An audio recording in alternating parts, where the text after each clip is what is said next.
Coming up, we've got 10 awesome tips and tricks for the Samsung Galaxy S4. Greetings, S4 owners and owners-to-be. I am Chris Wook. I know you're hungry for some tips and tricks, so let's get started with number 1. The Galaxy S4 is already fast, but if you're looking for more speed, we've got a few options. First, if you don't like the slight pause between hitting the home key and actually seeing the home screen, there is a fix. See, tapping the home button twice is a shortcut to S-Voice by default, so it waits a little bit for the second tap. Now, go to S-Voice settings and turn off the open via the home key option. Now you'll instantly get to the home screen whenever you tap the button. The second is a bit more tricky. First, you want to enable the developer options menu. To do this, go to settings, then more, then about device. Now find the build number and tap this 7 times. Yes, 7. Now that the developer options menu is open, you can go in and turn off window animation scale, transition animation scale, and animator duration scale. Now TouchWiz should feel a bit faster. Battery life is already nice on the Galaxy S4, but there are still a few things you can do to stretch it out which could be crucial for a long day. The first and easiest option is to turn on power saving mode. Go to Settings, My Device, and then Power Saving Mode. You have 3 options. You have CPU and screen power saving, and then the option to turn off haptic feedback. Using all 3 options will provide the best results. Now, if you want to save even more battery life, you can start turning things off.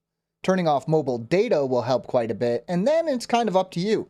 Air gestures, Bluetooth, S-Beam, and NFC are a few options to start with.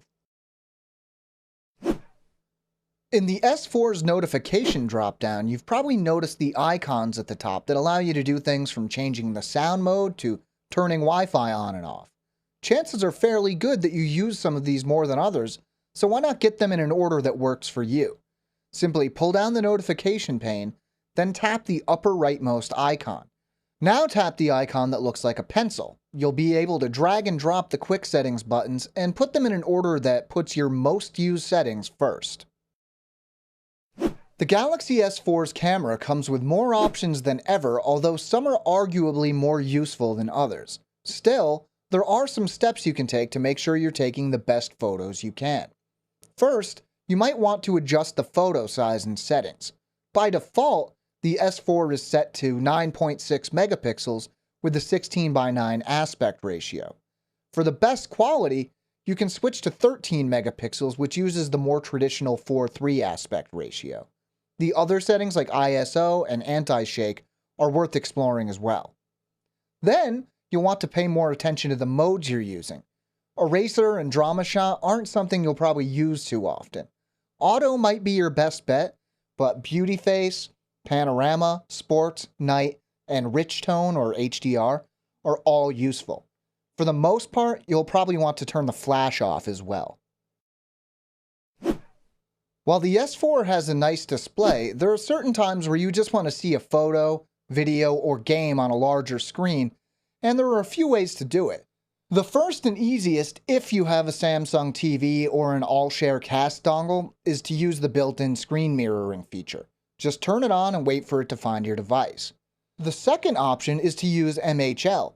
Now this is the fastest option, but you'll need an 11-pin MHL adapter. Make sure you get the right adapter because a standard 5-pin MHL adapter won't work. The final option doesn't quite work the same way, but it does work as a last resort. DLNA sharing allows you to share from your S4 to other DLNA-capable clients like Blu-ray players, TVs, and other home electronics. This won't mirror your screen, but it will let you access your photos, videos, and music. With the S4, there are a few ways to control who can get in touch with you and when. The first is blocking mode. You can find this option under Settings, then My Device. It allows you to disable notifications, calls, the LED indicator, and even alarms either all the time or between set hours. This is great if you have friends or family who love to send you late-night emails or, even worse, make late-night calls. The second option is better for dealing with specific numbers. To set up automatic call rejection, head to Settings, My Device, and then Call. The easiest and probably most common way to do this is to auto-reject certain numbers only. Just add numbers to your list and they'll automatically be rejected.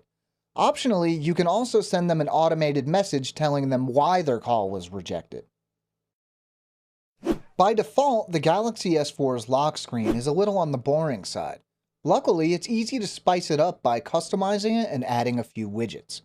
Head to Settings, My Device, then Lock Screen.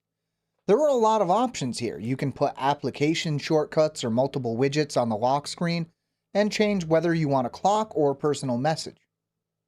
Once you've enabled multiple widgets, you can go to the lock screen itself and either swipe to the left to get to the camera on the screen to the right side, or head in the opposite direction to add your own widgets. Now you can check your email or other messages right on the lock screen. Yeah, the S4 shoots some pretty nice video out of the box, but what if you want to get a little more creative with it? Two of the coolest options are fast motion and slow motion video. You can enable these by opening the camera app, tapping the settings icon, and then the icon that looks like a video camera. Now you can switch between normal, limit for MMS, slow, and fast motion. With slow motion, you can go from half speed all the way down to 1/8 of normal speed. With fast motion, you can go from double speed to 8 times normal speed. Neither of these options will produce video as clear as the normal mode, but they are still fun to play around with.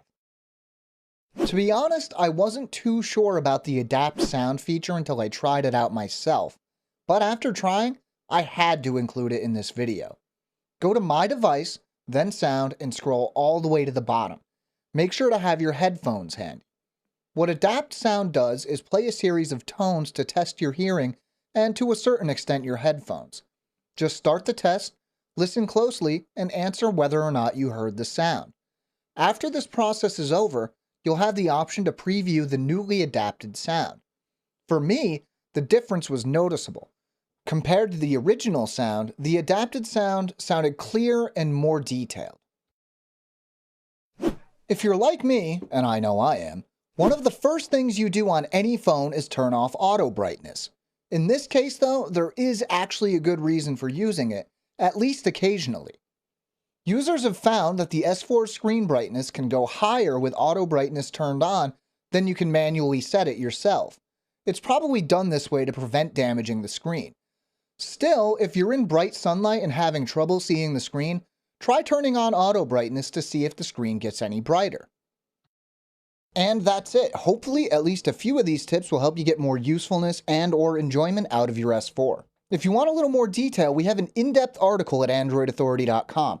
You can find the link in the description.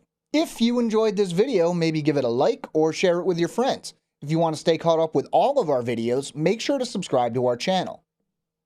I'm Chris Wook for Android Authority, and as always, thank you for watching.